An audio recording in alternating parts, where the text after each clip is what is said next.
उसमें सारे लोग घटक दल के शीर्ष नेतृत्व के लोग बैठेंगे, हमारे भी दल के लोग रहेंगे, अन्य भी कांग्रेस जो बड़ी पार्टी है उनके भी लोग रहेंगे, बैठेंगे। उस समय फिर चेहरे का चुनाव किया जाएगा कि कौन चेहरा होगा कौन चेहरा नहीं होगा, ये तो बाद की बात है। नमस्कार, आप न्यूज फाउंडेशन देख रहे हैं। मैं हूं आपके साथ वंदना।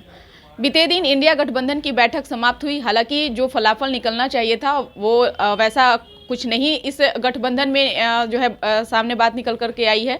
इस बैठक में कई चीज़ों पर हालांकि डिस्कशन हुआ, जिसमें मल्लिकार्जुन को प्रधानमंत्री के उम्मीदवार के तौर पर जो है सूत्रों की जानकारी से मिला कि उनका नाम जो है आगे रखा गया। यही नहीं, जब मुख्यमंत्री नीतीश कुमार जो है हिंदी में बोल रहे थे तो जो डीएमके के जो घटक दल जो नेता थे उन्होंने कहा कि इसको इंग्लिश में आप ट्रांसलेट करके बोलिए।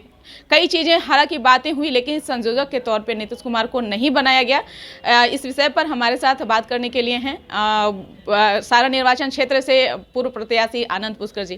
कैसे देख रहे हैं? लगता है मुख्यमंत्री नीतीश कुमार में वो तमाम गुण है कि वो प्रधानमंत्री बन सकते हैं, और अगर बन सकते हैं तो क्यों नहीं इंडिया गठबंधन में ये चीज़ और भी लोग मानने को तैयार हैं? देखिए वंदना जी, सबसे पहले तो बड़ी बात यह है कि माननीय मुख्यमंत्री नीतीश कुमार जी किसी परिचय के मोहताज नहीं हैं। उन्होंने बिहार में यह साबित कर दिया है जिस स्तर पे हम लोग थे पहले। हम लोग तो बचपन में देखे हैं कि बिहार में पहले कोई लॉ एंड ऑर्डर की व्यवस्था नहीं थी।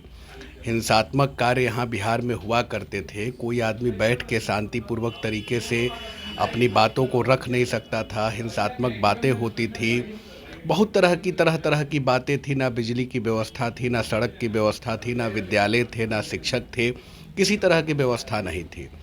लेकिन जब बिहार वासियों ने 2005 में बिहार के माननीय मुख्यमंत्री नीतीश कुमार जी को यह राज्य की जिम्मेदारी सौंपी, उसके बाद माननीय मुख्यमंत्री जी ने यह साबित कर दिया। बिहार हम लोग पिछड़े कितने नीचे पायदान पे हम लोग थे। जब हम लोग भी जाते थे बाहर में पढ़ने के लिए तो बिहार के बाहर के जो अदर स्टेट के लोग थे वो हम लोग को बड़ी हीन भावना से देखते थे। लेकिन आज की परिस्थिति में जब हम लोग बाहर जाते हैं, चाहे महाराष्ट्र चले जाए, चाहे गुजरात चले जाए या कहीं भी चले जाए, बिहारियों को एक सम्मान के दृष्टि से देखने का काम वहाँ के लोग करते हैं। क्योंकि आप लगातार देख रही होंगी कि यहाँ बिजली की व्यवस्था है, कल कारखाने की व्यवस्था यहाँ हो गई है, अच्छी अच्छी इमारतें बनी है। बिहार में अभी कुछ दिन पहले आपने देखा होगा कि बड़े बड़े उद्योगपति लोग आए जो बिहार में इन्वेस्ट करने के लिए तैयार हो गए। तो यह सबसे बड़ा प्रतिफल रहा कि बिहार के माननीय मुख्यमंत्री जी ने जो यहाँ लॉ एंड ऑर्डर की जो व्यवस्था उन्होंने की है, यह बहुत ही सराहनीय और प्रशंसनीय रहा है। और आप लगातार देख रही होंगी कि जब से यह महागठबंधन की सरकार बनी है और हमारा दल भारतीय कम्युनिस्ट पार्टी भी जब से यह दल में शामिल हुआ है, और यह बहुत तेज़ी से बिहार तरक्की भी कर रहा है, काम भी हो रहा है। आप देखी होंगी कि बिहार में 1,20,000 शिक्षकों की बहाली भी सरकार ने किया, और अभी जो है नियोजित शिक्षकों को भी कुछ दिन पहले, कुछ महीना पहले बिहार के माननीय मुख्यमंत्री जी ने ऐतिहासिक घोषणा भी किया कि उनको भी राज्यकर्मी का दर्जा देने जा रहे हैं। फिर यह बीपीएससी 2 में उनकी बहाली होने जा रही है। हर विभाग युवाओं को रोजगार का सुअवसर प्रदान करने जा रहा है। तो मुख्यमंत्री जी ने यह साबित किया है कि वह देश के भी प्रतिनिधित्व को बहुत अच्छे तरीके से कर सकते हैं। क्योंकि जब वह रेल मंत्री भी थे, तो रेल मंत्री जब वह पदभार ग्रहण किए थे, उस समय वह हर एक वास्तु स्थिति रेल की जानकारी उन्होंने हासिल किया। उसके बाद देखिए कि रेल में भी उन्होंने कितना सुधार किया था, बहुत सुधारात्मक काम भी किया था। इसलिए हमारे समझ से हम लोग जो समझ रहे हैं कि बिहार के उत्थान में, बिहार की तरक्की में माननीय मुख्यमंत्री नीतीश कुमार जी का जो योगदान रहा है, अगर यह मौका उनको देश के माननीय प्रधानमंत्री बनने का मिलता है तो स्वाभाविक बात है कि वहाँ भी वो अपनी प्रतिभा को अवश्य साबित करेंगे।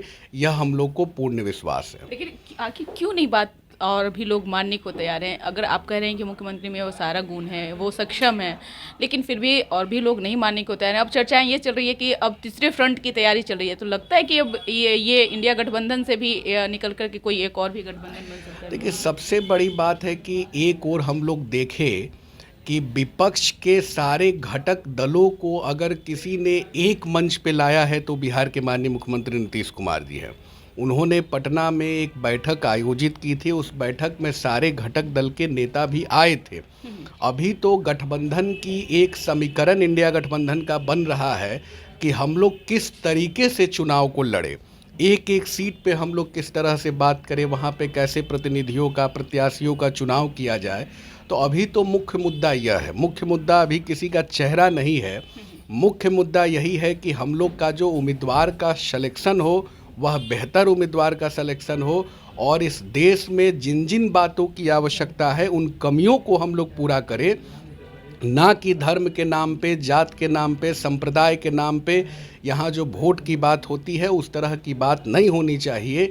विकास के स्तर पे वोट होना चाहिए, और बिहार के माननीय मुख्यमंत्री जी ने यह साबित किया है बिहार में।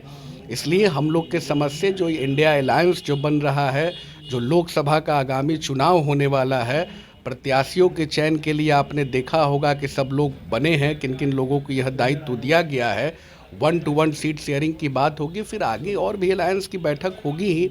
उसमें सारे लोग घटक दल के शीर्ष नेतृत्व के लोग बैठेंगे, हमारे भी दल के लोग रहेंगे, अन्य भी कांग्रेस जो बड़ी पार्टी है उनके भी लोग रहेंगे, बैठेंगे। उस समय फिर चेहरे का चुनाव किया जाएगा कि कौन चेहरा होगा, कौन चेहरा नहीं होगा, ये तो बात की बात है। तो इसी तरह से अभी मीडिया के द्वारा जो यह सब खबर उड़ रहा है, यह खबर को हम लोग बहुत ज़्यादा सार्थक खबर नहीं मानते।